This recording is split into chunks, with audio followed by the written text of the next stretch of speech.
Hey everyone, welcome back to my channel. Thank you so much for clicking on this video. If you're new to my channel, my name is Melissa and I'm a nursing student.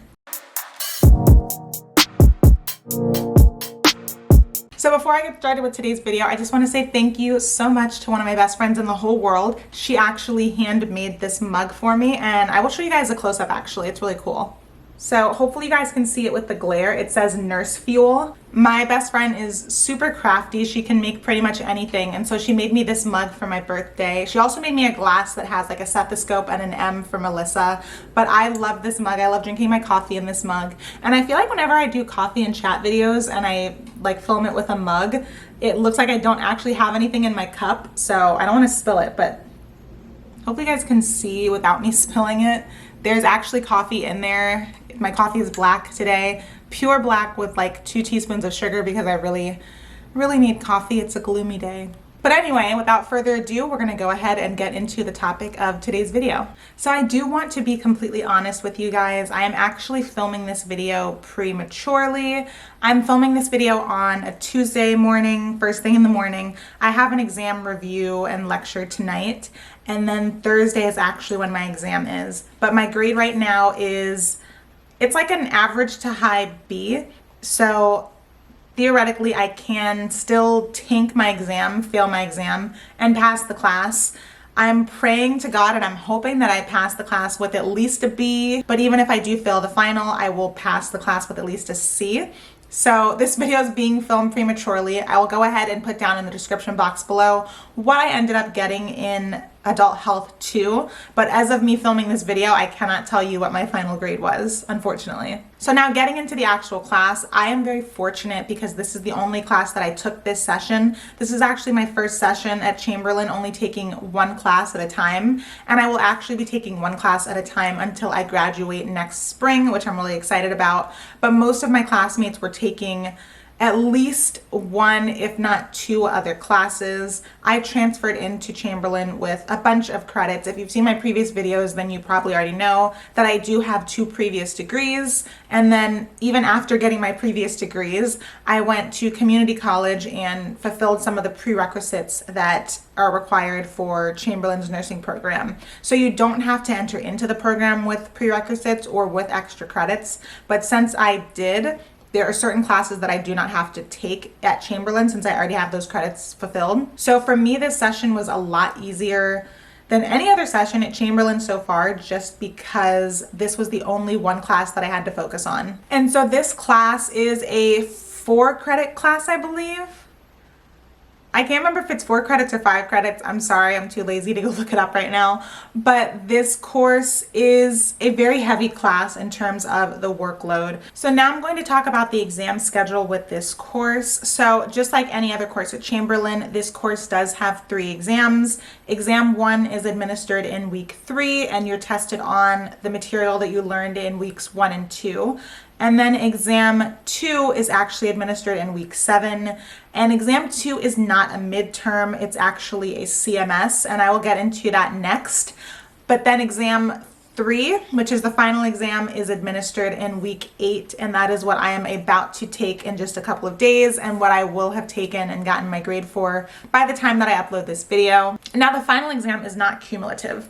In case you do not know what that means, cumulative exams mean that when you take your final, anything that you learned from day 1 of the course is fair game to be on the exam. It accumulates all of the material that you have learned throughout the course. A summative exam just tests you on things that you learned since exam 1. So since exam 1 tested us on material from weeks 1 and 2, theoretically the final exam, because I haven't taken it as of me filming this video, but theoretically the final exam should only be testing us on materials from weeks 3 up until the day that the exam is administered. However, because it is nursing and because specifically this is med-surg, and all of the body systems tie into each other, we should only be tested on things that we learned from weeks 3 moving forward, but I would not be surprised if there are elements from week 1 and 2 in the final exam. Again, I cannot speak to what topics or what materials I'm anticipating to be on the final exam, and I cannot and will not speak to any materials that were on exam 1 because I don't ever want to cross the realm of cheating, but I will just say I won't be surprised if even though this is not supposed to be a cumulative exam, I wouldn't be surprised if it kind of is cumulative in some way. And my advice to all nursing students is, even if your professor tells you that an exam is not cumulative or you should not worry about certain topics that you learned towards the beginning of the class, my advice is always just to brush up on that material just in case, because you never know.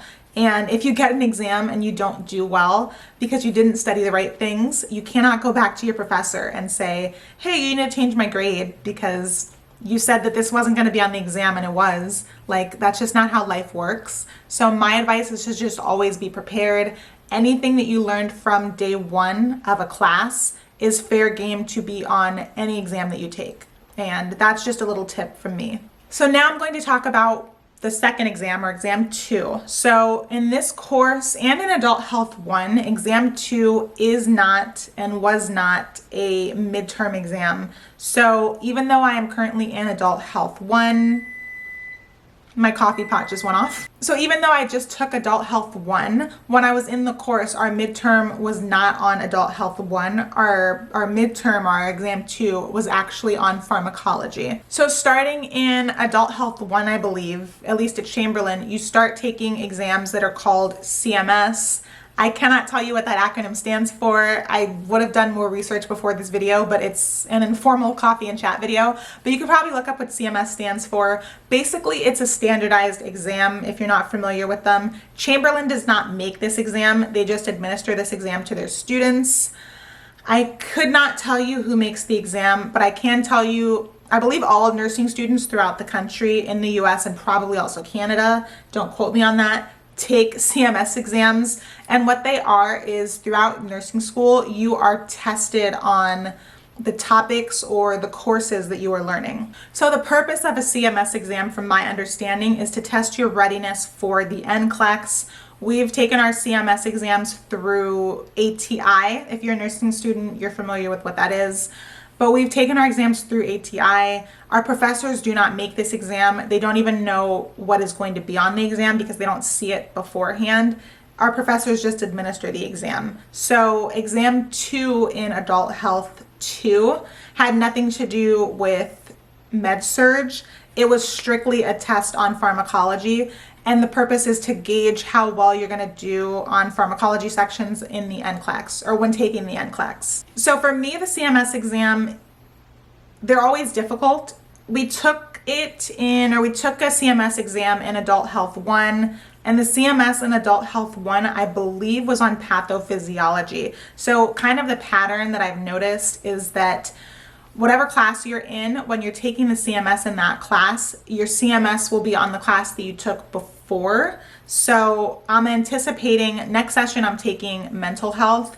I'm anticipating having a CMS, and the CMS will likely be on med-surg, but I'm not sure yet. I'll find that out when I enter next session. I'll let you guys know. But for this session, we were tested on pharmacology, which was difficult for 2 reasons, in my opinion. Number 1, I'm taking med-surg. I'm studying med-surg. All my energy is going into med-surg.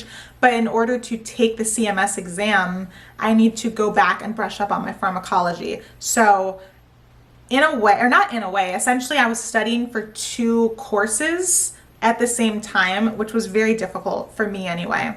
And then number 2, I am not good at pharmacology. Of all my nursing classes so far, pharmacology is what I'm weakest in.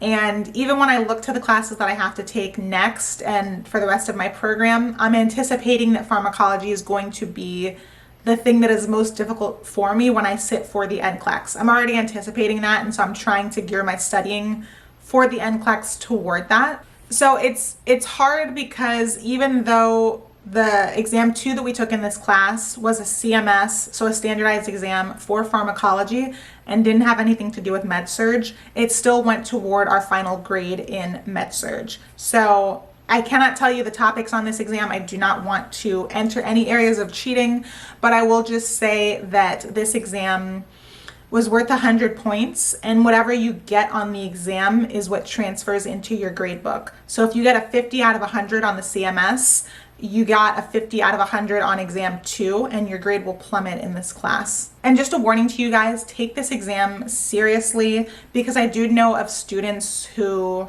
I don't know about for this session, but I've heard of students in the past who have let me know the CMS exam is really what also tanked their grade, and it can honestly be a reason, because it's a grade, it's a significant grade in the grade book. It could be a reason why you pass a class or why you fail a class. So now those were the exams in the class. When it comes to the actual work, like homework in the class, this is a pretty typical class for Chamberlain. You have your weekly EDAPT assignments. I don't think that the EDAPTs were any heavier or any lighter than previous sessions. I know that there's some classes where the EDAPTs are just a lot. I didn't think that of this session. I thought that they were pretty average, pretty much the same amount of EDAPTs that were in Adult Health 1 in my opinion. When it comes to ATI assignments, we also had ATI assignments that we had to do. I think we had less ATI assignments than in previous courses. I don't know, I didn't really record like how many ATI assignments we had to compare, but I will just say it felt like I really did not have a lot of ATI assignments.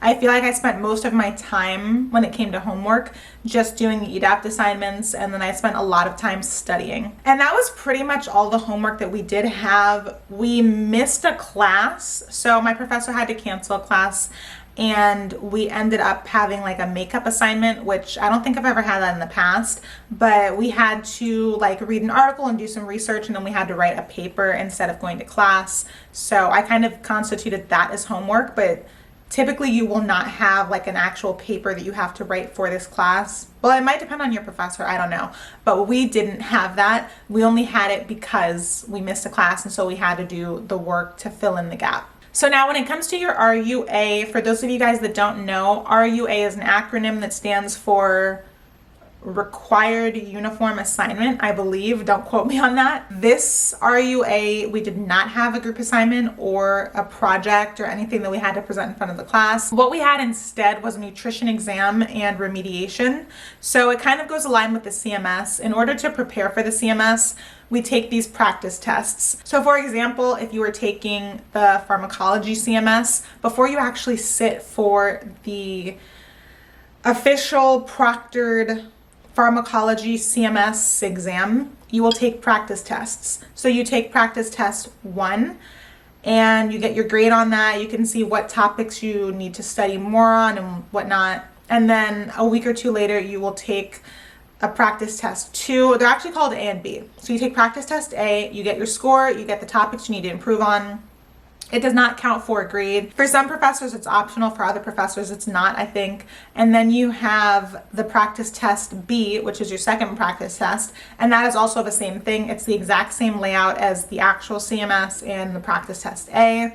And you do the same thing. You get your score, and it tells you what areas you need to improve on and what topics you need to study. And then finally, you sit for the real proctored exam that is graded and that goes into the grade book. So for Adult Health 2, this class I just took, pharmacology was that was the CMS that we took. So we took 2 practice tests, and then we took a proctored exam, and then our score on the proctored exam went into the grade book. Now, nutrition is a nursing course at Chamberlain, and nutrition, I don't know if it has a CMS, but nutrition does have like the CMS practice tests. So even though we did not sit for a proctored exam for nutrition, and we're not going to, we did have to take a practice test A and a practice test B. Hopefully my explanation is making sense. So we took the practice test A at home, and that wasn't graded or anything like that.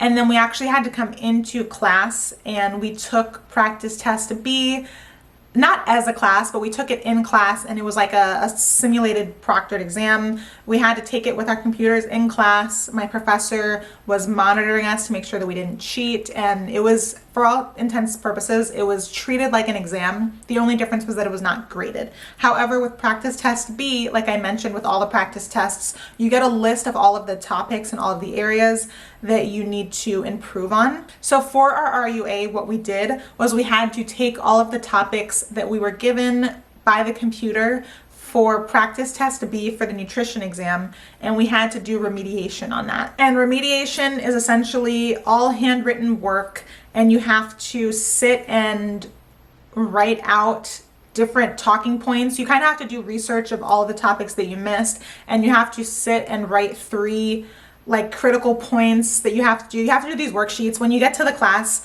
your professor will explain it a lot better than I can. So that was for our RUA, and that was quite a bit of work, and that went into the grade book. So even though our grade for the nutrition exams that we took, or the practice nutrition exams that we took, did not affect our grade, if you did not do well on practice test B, then you had a lot of topics that you had to do remediation on, and just it's a lot of work. I thought it was a lot of work. Another assignment that we had was remediation for the pharmacology practice exam. So like I mentioned, before we took the actual proctored pharmacology exam, which ended up being exam 2 in the class, that was administered in week 7, and that was entered into the grade book, we did have to take 2 practice exams first.